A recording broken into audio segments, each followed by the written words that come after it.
Jehovah Shammah. Oh, Sabaoth. Jehovah. Jehovah. Papa Nagai. Mapendo yangu. Oh, rafiki yangu. Mapendo yangu. Rafiki yangu. Oh, Jehovah. Shalom, bonsoir, Libota Nzambe. Yo moto zwi libaku ya kolanda biso na émission na biso lelo vaincre l'ennemi. Vous a présenté na pasteur Denis Grasse et pasteur de l'église émission Vie Abondante aux amis na le sud na Benedika numéro 1. Dans les sengo ya kolbela biso de la part ya Nzambe, je sais que yo moto zola nanga et okupambola wa makasi par rapport à la révélation pour la biso pour na tira na yo. Je sais que Ndamba Mostal Bolam. Alors pour changer chaîne tikala braqué pe oyo kanzambe kolbela na osambela nzambe Seigneur na pas moli kombo na yo pour une émission oyo tikande konoso ko yo kangai na za la canal ya délivrance ya lipambo lipo na ye na kombo na Yesu Christ. Amen. Émission na biso na zanga mo côté na za accompagner na oyo azana loboko na mobali diacre Trésor et puis na pasteur Paul au calamité et va comparaître pe ba vous allez pas mourir pour na biso. Alors nous avons un sujet beaucoup très important. Pourquoi? Parce que Zamba est pas besoin un peuple pe ko la utiliser ka ba sali na ye pour passer un message pour la délivrance du peuple na ye pe li pambo na bango. J'ai toujours le sujet beaucoup mal compris na ba mususu et ba mususu ba yebi a mondambu ba mususu ba négligeaka. Mais la vie a battu belé et ils ont souffert, ils ont eu comment à cause de la awa. Si jamais de comme suscité, je parle sur le mariage spirituel. Mariage spirituel, où il m'a dit comme ça, avec un mari de nuit, deux femmes de nuit. Et la plupart y a battu, bakanse za kabandoto tolotaka lotindoto azana mwato mobali ya mona ka mari de nuit. Non, la conséquence à ma vie est au-delà même. Il y a OEVL baïe. Je sais que dans cette émission, parce que tout le révélo m'a cambré. Ignorance est une maladie, mon corps maladie. Ignorance et nous avons une ignorance à conduire pour souffrir dans cette émission. Et je sais que Matthieu Kolana vaincre l'ennemi. Les émissions de chaque mercredi à partir de 22h15. Et dans cette émission, nous avons vu que nous avons parce que l'émission a un caractère de délivrance. Et bien, nous avons mabote belé et pour pambolama. Mari esprit, femme esprit. Femme de nuit, mari de nuit. De tout ça pour benga. Pourquoi? Parce que mbale belé bitumbani ya kanabutu. Mais pourquoi comprendre que ça kanabutu te même na moyo. Pourquoi subir ba attaque ya mari esprit na femme esprit to mari de nuit, femme de nuit. On va bengi dans latin, ba esprit incube. Parce que dans latin esprit incube les amis limoyo et yaka ko combattre batu na lulengi ya kimwasi na mobali pa mwana mobali yaka lokola ba incubus benga ngo incubus et puis pa bana basi benga ngo succubus, c'est-à-dire esprit ozo ko yana se ya mwana mwasi po isanga na lokola mobali et oyo ba benga incubus molimo ozo ko ali kola mwana mobali po isanga na enzoto. Alors na pokwa lelo na ngati muke kolongola biso na kati ya ignorance na retoucher mingi ba conséquence ya esprit wana, c'est-à-dire quoi ba misana ngwa mabe na kati ya babomo ya bato et na kolobela pe biso mingi source ya ba esprit wana parce que souvent tolobela kango et peut-être détecter na noter ba écriture nini na lumière nini ya ba écriture makambo wana uti ba esprit incube na ngi totanga na verset moko na kati ya mukanda Genèse chapitre 6. Et nazoke nekotanga zotanga nangelongo Genèse chapitre 6 naotanga verset 1er tina verset 2.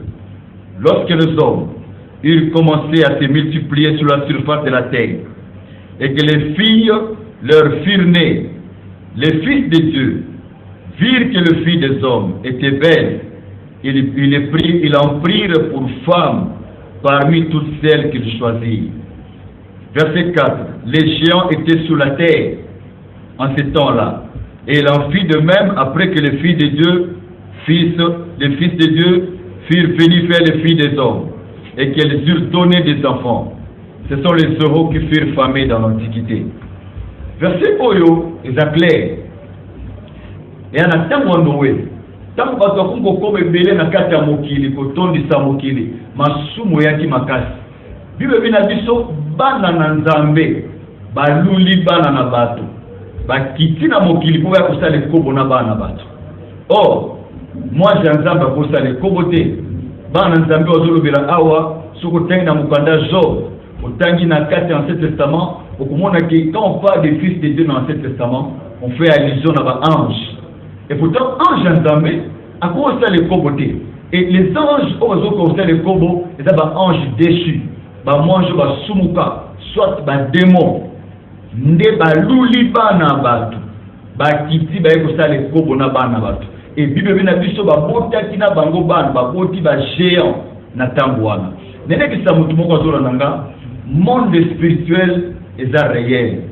Makambo ele kaka na monde spirituel et affecte le monde physique. Ignorance est au moment de belé. Ba vie à battre belé dans la carte ya passe à cause de l'ignorance. Comment on peut lutter dans les kamunakata bomo inaye? Azo bundana les kamumoka azo sambela, mazo kwa kolonga ngote. Mingi zaka pozo découvrir racine à problème na yo. On découvrir des sources de problème na yo. Parce qu'il y a des problèmes dans la vie, on se découvrir source na ngote, ma olonga ngote arrêté. Lelo na ba vie à battre belé. Tout ce monde a toujours souffert d'une infection incurable. Ici, tradi et tout ça pour l'obiko. Infection aussi la tête. Tradi va comme belé pour soigner l'infection. N'est-ce pas que l'esprit ou un démon, ce qui est na vie à moto et cause la infection. Mon amour a ici, aux antibiotiques, infection aussi une infection sexuelle. Façon des esprits. Oh, il y a une alliance moko impure, une alliance maléfique, na voie sexe, na vie à battre. Et mon temps souffrir dans l'infection, amelaki se soustine batté, alukaki, alukaminga ngelusirate. Pourquoi? Parce que mili mo ba démon n'était ba infection dans quatre autres. Et on peut remarquer ba infection attendre koana à cause d'un rapport sexuel na moninga ne mususu partenaire mususu ba infection na mingi se transmettre kati. Il y a un mois qui n'a pas été libéré, il y a une infection et a causé un mariage spirituel, mais mobile à Zanangote. Mobile à Zanango, mais moi c'est à Zanangote. Mingi Zakadji avec l'esprit. Tout ce qu'on a un phénomène, la fausse couche. La fausse couche est belée et ça causé dans un mariage spirituel. Tout le monde a un phénomène de faiblesse sexuelle dans le foyer. Le foyer est comme instable parce que faiblesse sexuelle, le côté d'un papa, papa n'est pas sur les années Kanayo, le Kano Koutana Moussa. Kutana mosanza mozamba mandaté kutana tana biso tomeka kusungo na délivrance et belé tout le monde d'expérience wana akoma que na faiblesse sexuelle avec na délivrance on a prié pour lui et les autres les zongi normal c'est ainsi que biloko ekoti na molimo et au baka kisité qui se style saka biloko a molimo te hôpital et style saka biloko a molimo te tout ce monde va phénomène de l'eau cancer ya mabele zubi mabana basi ba règle douloureuse ba règle saka ba tout passe tout ce monde va phénomène mususu et il y a la stérilité, kozanga kobota, mari esprit a combattre kapé kobota, mari esprit a infecté kapé bana, mon oboti mwana na malade, mwana bota mina tétanos, oboti mwana kobela mwana koli, aza malamu te neti kisimbi neti maele za malamu te, ba esprit wana et kozaka biloko wana. Tozo mona na kate ba vie ba te belé et ba vie ba te belé azali contaminé na milimo wana instabilité na mariage na maman. Moi, c'est bali, mais kuswana incompréhension. Il y a un esprit où il va dans la foyer. Yoka mutuzo kangai. Zamba permettait qu'on l'anda biso nandela etandoike. Et Dieu parle tantôt d'une manière, tantôt d'une autre. Dans une bataille, Zamba zolo bero parce que Zamba ligio dans la délivrée. Malade de monde dans autres wana, ba milimo et cause de la sorte de la maladie. Entre autres, ba marque muso malamu te marabanzoto batu. Et ça a causé la millimon. Zona mususu na batu nanzoto et a causé la millimon. On a vu des gens mutazobe la sida. Mais sida wana et côté où tu es vanité. Parce que le mari esprit, bazoaka pe memo ezali nzoto en mutu. Tant mutu a une vie de prière pendante, ana monte au sang ils peuvent utiliser organes sexuels la mutu na ndenge a mutu et tu te retrouves le matin de ba maladie ndenge na ndenge na kati ya nzoto na. Lelo bana basi comment ko le ba grossesse prolongée. Zeme umeli azobota kakate, azoleka. Eza ba attaque ya ba mari esprit, ba femme esprit, ba molimo ba marque de vieillesse. Mwana moso mone moko angenyi. Moko baby. Moko nzoto azokuma tala yo mutu ayebisa ko mari esprit ba mibali ya butu ezakaka na bandoto nene bisoke to ana deux sortes ya ba mariage wana ya ba esprit wana intime monsieur ezali consciente monsieur ali inconsciente mutu muso akoza azana milimo wana mais amiyebite mais ba symptôme to kolobela yo awa eko kosunga yo omiyeba na milimo wana bibe bike bana na nzambe baluli bana bato tango bimaka na nzero zotambola bato tala bazolula yo yebaki ba esprit pe lula ka ba esprit pe talaka pasteur azuli kambowa ne bibelo bina biso ba esprit milimo luli bana na bato pe kiti e ko sangana nzoto ko se prostituer na bana na bato milimo e ko lula raison pour que tu ebisa ka onde ko moso na ngai sozo tambola l'attaquer la mbamala bomba nzoto na yo parce que bato mitema mabebe o soka sepeli na yo moya joyeusealité à s'occuper aux à la tirer na la telinoa per côté na vie na yo a détruire vie na yo. On a prié pour na papa moko papa wana na butu azayota lesika malamu aina musani abia mko musuna butu aloti mwana mwasi moko ametis mwana mwasi na metis azoko luka asangana na nzoto ina kati ya ndoto na ya bimena tana baga alliance comment zo luko osangana na nzoto na baga alliance asitukibo. Ndoto se répétait à deux à trois reprises. Mais le col a été sensibilité. Et pour arriver que na ndoto nae accouché na mwana mwasi wana. Le même jour le binongo balongole musa. Mari esprit, mariage spirituel et aka ko bebi ça va faire ba vie ya bato. Ba faire ba kuso ko machete ba mariage ko umela. Ozoko ko pona molonga niti ya libalo ko kufanda nae. Tout le temps soko sumosio yete ozo o yete olinga mobalo yete mulimo nini pekisaka kozo mobalo asengeli pono to mwasi ofana naye le papa ba longole na musala après un temps ba kangi de compte naye akomoteka biloko anda ko pole sabana akauki zamba take ngolo ko kutana biso on a eu le temps pour prier pour notre papa qui na délivrance mais tant que je entretien na papa oro il me dira papa makamuno se bandaki na ndoto moko na lotaki quand il m'a expliqué le rêve mais pour comprendre que nous mon côté na katavia ma papa et on a prié pour le papa à l'équipe de délivrance après délivrance zamba pour visiter boni abana basi baboti après ba délivrance boni ba infection sili après ba délivrance boni tomoni ba grossesse prolongée ba règle douloureuse ba biki après ba délivrance et ana ba tout ça ba désir sexuel moko incontrôlé donc dans ce témoignage oyo je sais que tout qui m'a toujours besoin parce que la télé c'est le temps. Yo ka témoignage ko dikio makasi. Moi c'est mon côté bondela qui ponaye. Aki na infection moko sila kate. Ba infection o mobile na sali ndenge tout et simbate. Ba infection o ezo pesa ke mukusa na nzoto. So que sali mukusa il faut luka kaka bimana mobile. Alors moi ça zeko kipete ezala sentinelle ezala domestique azolinga mibali ndengwa. Mais jour la délivrance nae à 100 ans jaune d'œuf, à 100 ans épingle, et millimos dans les autres, tu laisses qui épingle pour dans l'infection dans les autres. Et bien, l'infection est cause que ayoka kamukusa abimakana mibali kaka ndengwa. Moi, na moi, c'est un délivrance à Big Sami. De comme tu as une infection, on a toujours qui cité Yako Lukanzambe, Zamba Kokangolo, Zamba Kopixeo.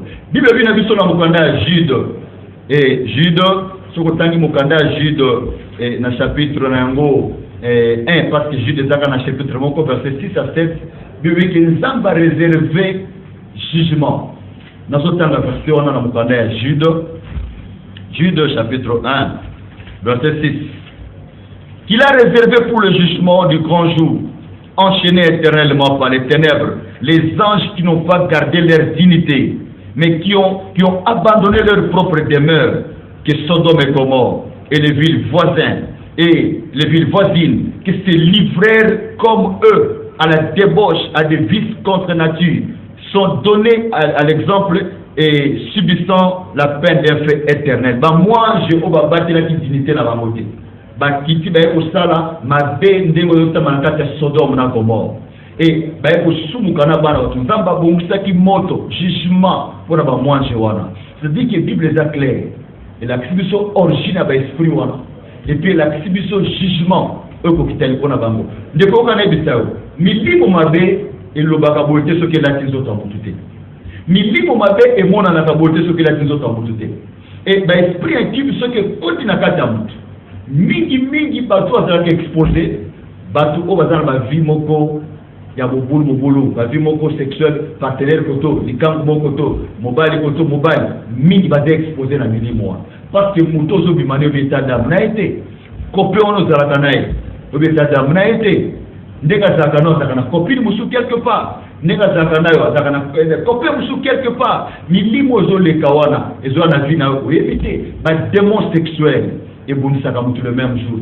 Ce qui continue na kati ya vie ya mutu après temps, voire même 6 mois, 1 année, on remarque makambo bébé na kati ya vie milimo kontaki quelque part. Yo kana bisayo. Bible na biso mutu asangani na mwasi andumba akomi na ye loko moko. Na kati ya voie sexuelle, bato asangana kan nzoto, so mutu azani ndoki, ndebo sangani nzoto, yebaka communiquer pe kindoki na kati na. Le mariage sexuel c'est une alliance. Le mariage sexuel c'est une alliance démoniaque. C'est pourquoi on a battu mais les dans l'église, battu la délivrance d'un côté. Pourquoi? Parce que le pasteur peut bien zone négliger minimum. Oui, na kati ya mokili boso mobali no alinga koteka te. C'est quoi ko koteka te? Boso mobali no molimo alinga koteka te. Toi tu ko rester na ba faire. Wana ko koteka okwe. Obandi ba faire ozongisima. Il y a un esprit derrière ça. Voilà un peu les kambo ko la perception mokumba pour na lobi ko bana nzambe. Je sais que chaque mercredi et à partir de 22h30, on a Kolanda Bisso. Calamité, na offre la téléphone peut permettre yo au Kolanda Bisso. Peut-être on a Mutuna Bisso. Mais chaque mercredi, nous allons à Pambola. Ça va Pambola yo, na beaucoup monopoliser parole. Basa nza da côté nangai, na zoko pesa bango pe maroba pour toko bana émission na biso. To remercier mingi pasteur Denis Gas. Nandenge tuuti kolanda likambo oyo ya mariage spirituel. Alors ce qui na landi moi muke ngana koza na moi mutuna moko oya nakoki kotuna o peut-être ndeko pe oya zolanda biso na ndaku akoki komituna ce qui to landi o tozomona ke mutu moko moi sito mobali o azana partenaire moko spirituel, donc soit mari esprit ou femme esprit, oyo aza ayebie comment ayebie donc d'une manière inconsciente, mais ngana ke comprendre le moroneti joua moko pe ko kiko salama soki par exemple au pesi awa moto azalaki bien azalaki na ba faire na ye et ou soit mwasi moko alingana na mobali na ye bazana bazo vivre ensemble mais azoko kakobota te et puis kozala cause moko ya partenaire oyo partenaire spirituel wana oyo atalike mwasi oyo balani na bango bien sûr mais quelque part na bloqué mabota na bango et pour na azana sengote et qui kozala na sens wana parce que so ki kolimbo la biso mke par rapport ya zuwa pe ko kozala na kati ya makambo wana. Merci beaucoup, Jacques Trésor. Et là, on a battu les bakoufé les bassi, bakoufé les mibali, na esprit wa. Mutabalaka, bakoufé la bassi, bakoufé la mibali, on esprit wa. Parce que eza libala mobimba. Le mariage spirituel est légal. Na mokiliboso okebala mwasi, il faut que na libota na ye, ok na leta, ok po légaliser libala wa. Le mariage spirituel, ceux qui m'ont même dans le niveau pour l'autre, c'est que les balles, les balles légal dans le monde spirituel. Alors, le phénomène wana, wana ce qui est côté. Je crois que chose à moi, c'est à l'ingana no mobile wana physiquité. Ce qui est à moi, mobile, à l'ingana moi sur physiquité. Il peut soit que bon moi si wana. Il peut soit que bon moi na bota matina kata foyer wana. Je vois aussi ça va de téléspectateurs sur la nangai. La réalité, on se dit que nous avons comprendre bato so comprendre que Yesu Masi andaza solution na makambo nyonso. Yana bato muso kende pe église au sambela. Mais à cause de la réalité, on dirait pasteur na ya suki, a peut-être que Luka mutu songola albabe qui se battait à la maman makamu. Non. Et ça question pour détecter mon limo. Il y a pour comprendre et là on est à la base. Racine ya likamoni zali wapi? Ponga na kufela kami bana. Na kufela kabasi, bana bakufaka. Et ça zuwa ya mulimo. Je sais que ce côté maïele na yo classe, moi comprendre makambo ezati. Mais makambo tote ya bino, et ça parce que na ngolo nzambe to na kati ya domaine ya délivrance, toujours kuta na ba réalité belé. Et na yiki mamna zolo ba awo so conseiller ba te belé. Ou ça na même problème moi. Nzamba za pe na ba sale oya pakoli a révéler pe makambo susu, a mandater bango pour ba libérer ba nzambe ba réalité wa. Donc pour répondre à la question à Diacre Trésor, si Marie est pour ça la joie, na femme physique na yo, topé na mari physique na yo, et puis soit pour boma, soit pour détruire, soit pour faire instabilité, incompréhension dans le cadre du foyer et marcher madame de présence sur les opposés, ma caméra dans le cadre du foyer. En tout cas, merci. Je crois, pasteur, à cause de la question par rapport à sujet Nabiso. Pasteur Paul. Oui. Pour venir pour le sujet Nabiso. Mais là, il s'agit que numéro Nabiso est dans la banc écran. Et pendant que nous répondons à la question, ce que vous appelez la préoccupation, pour répondre. Merci, Pasteur Denis. Pour tout le monde, les amis, c'est ici. Tout là. Na toto tangi na Genèse 6, tangi na chapitre 4. Bazolo les géants étaient sur la terre. Hein? Bazolo ba géants bazaki na mabele. Mais na lina tuna, est-ce que ba géants wana baza ko exister sous ti lelo ou bien ba géants wana bazati? OK. Je crois que ce que tangi na version là tangi et à chapitre 6 verset 4 on dit après que le fils de Dieu baye ko sanga na bana na bato babota ki ba géant oui à l'époque na kati ya mariage spirituel eza na bato abota na butu na molimo bazali donc ça veut dire que tu as une ndeko na biso moko ya sana service à protocole na église ndeko ngwaza na ngola siko zamba pambola e ndeko wana azeko lotaka tout le temps na butu azo melisa bébé moko amelisa ka bébé moko amelisa ka bébé moko. Et je suis là qui n'a pas prié pour nous. Mais c'est ça l'autre bon temps vous tout comme la boîte bébé na boîte bébé. A métier pour mon sur boîte bébé. Moi on va suyer mine. Le mine on a tongo et à moni libéré la vimbi. To le vimbi et moi na soaki na butu. Mais ma kambele qui na ndoto.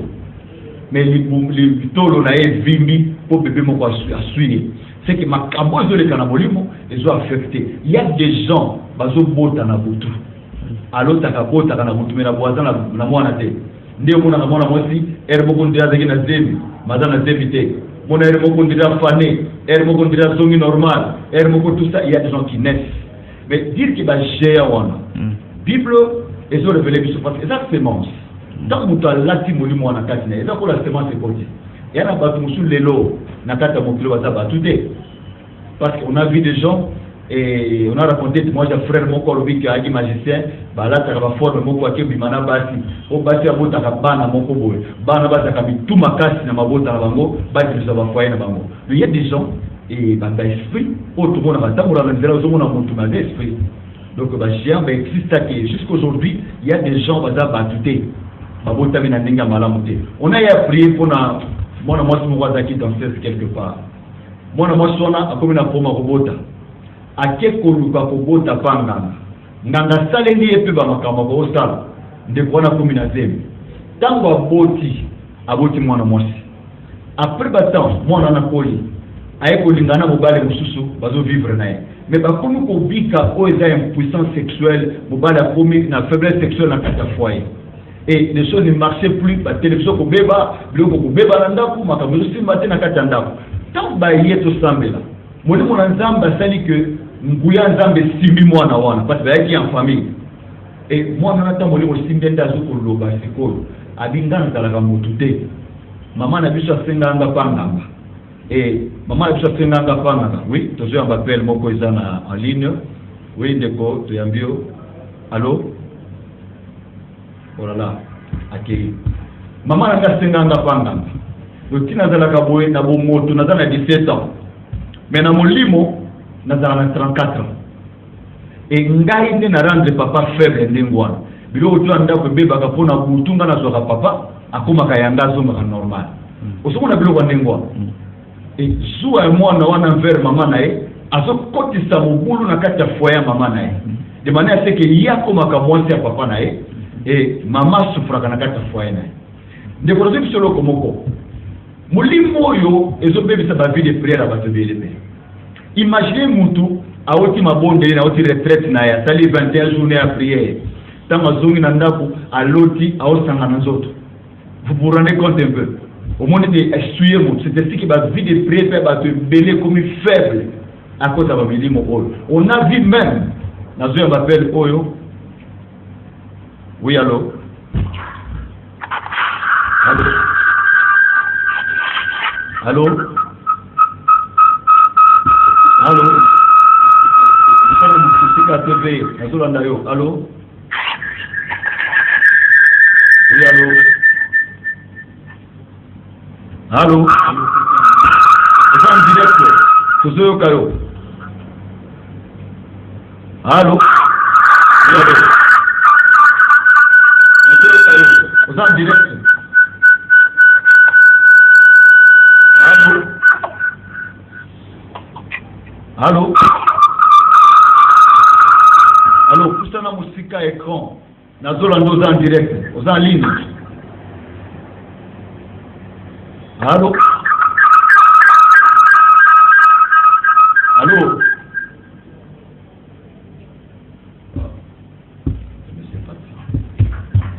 Allô?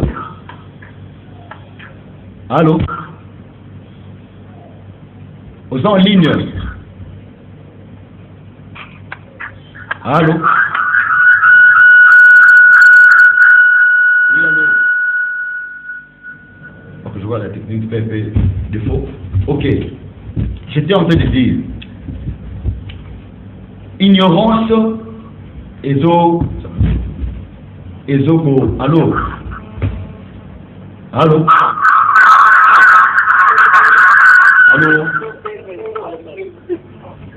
Allô?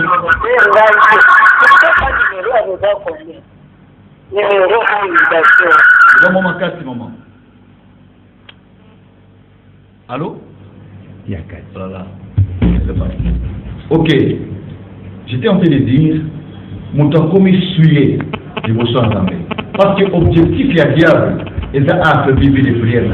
On a rapporté même Batunanzambe Moussoussou, mon temps Sambe la Makasi, mais il a un problème. Voilà. Pour la solité, dans vos hommes, on a de l'eau comme on reçoit un appel. Ok. D'accord. Pour la solité. Tu sais, Sony et Kangi Batebele. Il y a des gens tellement monaka, Azoa na mobali mokoto, moi c'est moko, ou Azoa ko kabona na été. Je t'ai dit tout à l'heure là que ceux qui ont monaka na ndoto zu grâce, parce que Moussous ndoto ane yakati. Koyoka solité. Ok, je reçois encore un appel, quelqu'un est en ligne. Allô? Oui, allô, Nazolando maman. Oui, allô? Ok.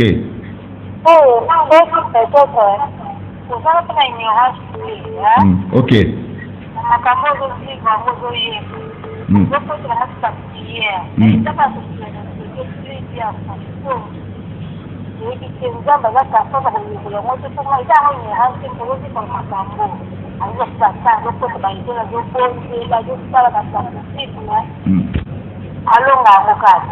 Ok. Maman bengi biso parti à wapi? Namakala. Ok. Et maman tuni biso motuna moko, yako quelqu'un en ligne. Ok, na yambi perso appel oyo. Oh là là. M'appelle ce côté tellement belé. Ok. Maman tuni bongo mutoyo azana kati ya ignorance. Yamakamwa azo prier, azo gêner, azo bunda peli kamwa zo silate. Raison pour laquelle to lobby et makamwa nzambe za ndenge mutuna muntu azana particularité na ye par rapport ya mission ko la fesi. molimo oyo tokuti bato mpe ebele baza na mona bavie na bango basambela bango basamba délivrance mpe simba te. Pourquoi? Parce que nazwi ambeso appel moko. Ok. Oh là là. Et insister toujours dans mon appel de ce côté belé. Te rejoignons en ligne. Ok, je reçois cet appel. Allô? Allô? Bonjour. Ouais, bonsoir mon frère. Vous venez à partir là-bas? Na Barumbo. Ok, tu es à disposition là. Bon, nangeza ki naevite pona sina ngai na ba na pushi na mochi après tokabwana sans problème. Na ye na mususu memema sans problème kaka bongo mwasa de bona evite eloko nini ezokopase na vie na ngai na mingotu na persona. Ok, Zamba Pongola yo et nazo répondre yo. Le temps pour moi na kwa koyamba lisusu appel mususu. Ok, tout ça. Ok, maman, na ibisa obwe na kopé sur adresse église nationale avenue Dika numéro 1 dans le sud et direction chaussée de Kimwenza.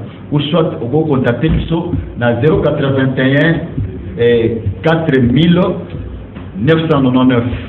Okozwanga moko en direct parce qu'il y a ma camusu photo sur l'ango boye biso mbale à vivre voir. Mais nene ibisabo, le temps je reçois encore un appel. Ok, allô. Bonsoir mon frère. Bengi so partir là wa. Ndinga paka Mbandangu. Na Mbandangu.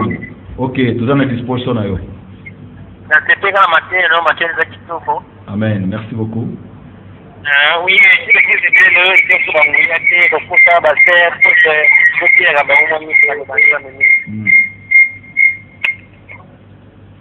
Ok, merci beaucoup. Le frère est parti. Maman, nene bisoboy. Mosali nyoso te mutatu révélation sur makamboa. Délivrance wana ezala ba étape, ezala ba lolenge to posséder kapona kolonga ko parce que une alliance oyo kotaka na vie ya mutu. Et cette alliance là, ezala lolenge oyo to posséder na délivrance pour la consommation. Je reçois encore un appel. Ok. Allô? Allô? Bonsoir. Bonsoir mon frère. Nous sommes à partir à Wapi. À partir de Pascal. Ok. Nous sommes à disposition. Bon,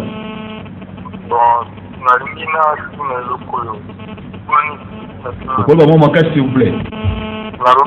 Ok.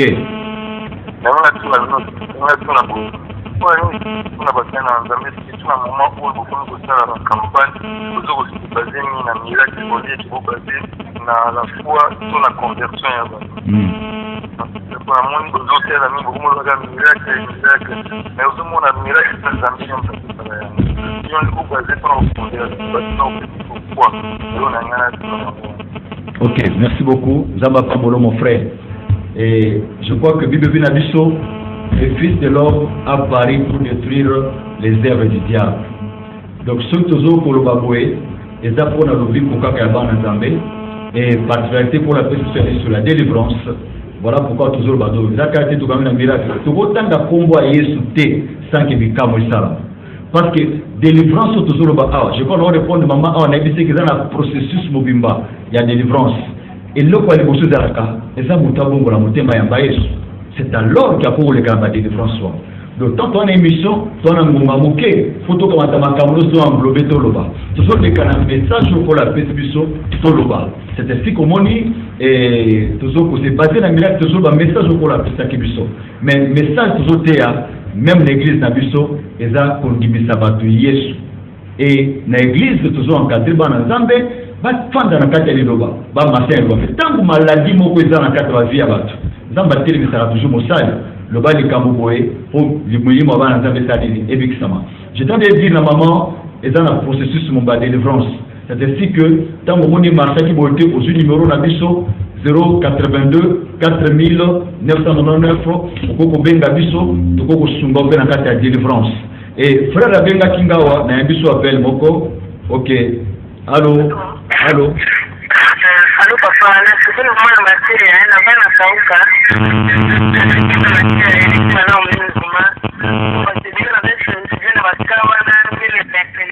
eza cause kaka na baproblème wana en tout cas napamboli nzambe mingi Maman obengi biso wapi? nakauka Ok.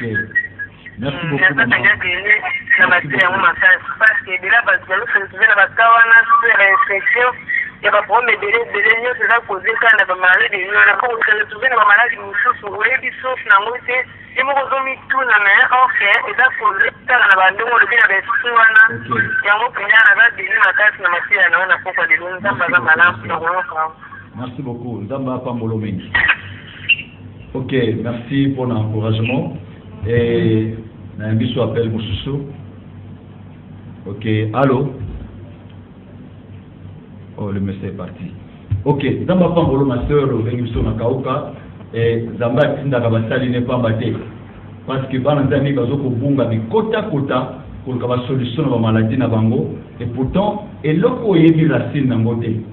Et moi le mango pesade ya makamo susu étrange dans ma vie avant Nzambe mais parce que na domaine de délivrance ya makamo susu pour découvrir l'origine de makamo susu pour na kolonga yango. Ok, je reçois encore un appel. Oui, allô, vous êtes en ligne. Allô? Oui, pasteur. Oui, allô. Na zola na yo na émission na yo. Oui, obengi so à partir de wapi papa? Na bengi à partir ya Mombele. À partir ya Mombele. Ok. Tout ça Pour reprendre cette mission na yo, c'est très intéressant. Merci beaucoup. Parce que mingi baye bakate ke besprit. Donc on est mort na kate. Et ça le besprit mingi na kate ya base. Ok. Yango na appuyer na place wana vraiment ça effort pour battre comprendre. Merci beaucoup. Merci beaucoup. Nzamba pambolo papa. Et il a vraiment besoin, il y a pas d'Nzambé. Nzamba fait ça message pour passer les pambaté. Nzamba pambolo papa. Je crois que chaque mercredi à 22h30 et moi au mon bâton à 4 CG Oyo et pour Sunga Bandeko Délé et Nambi so appelle mon sousso. Ok allô.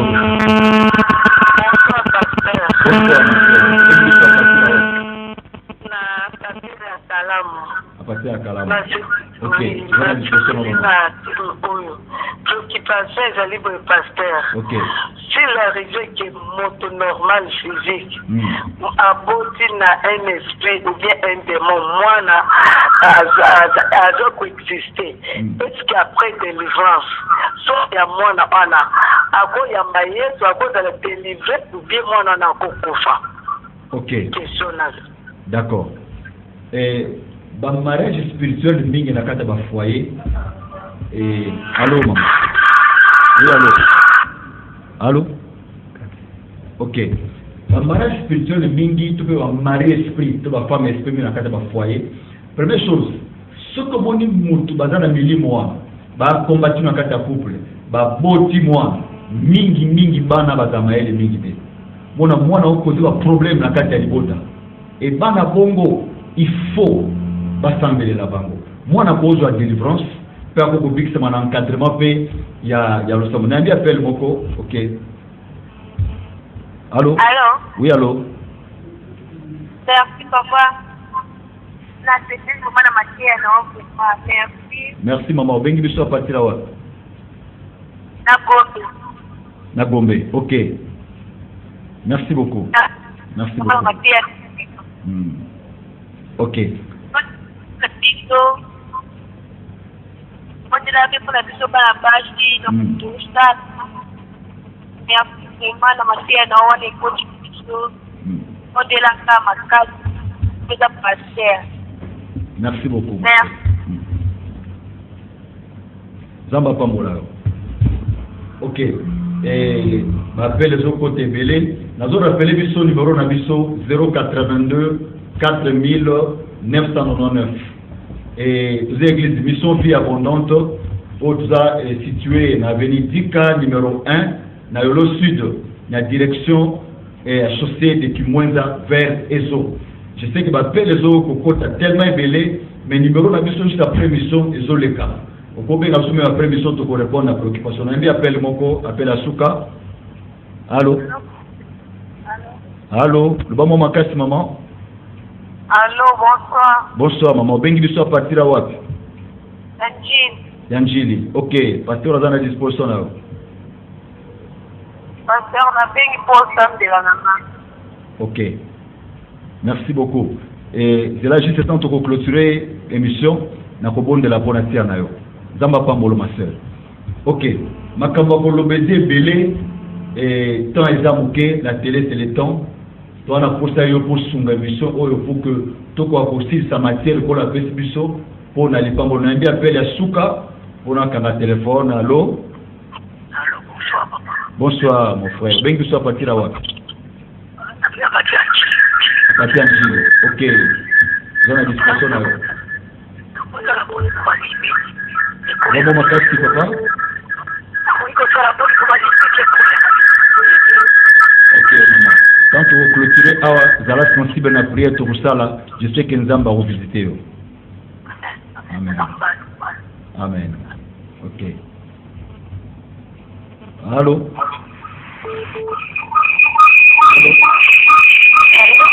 Oui, allô? Bonsoir papa. Bonsoir maman. Et nazo yamba question na yo, comme na suka émission. Ok.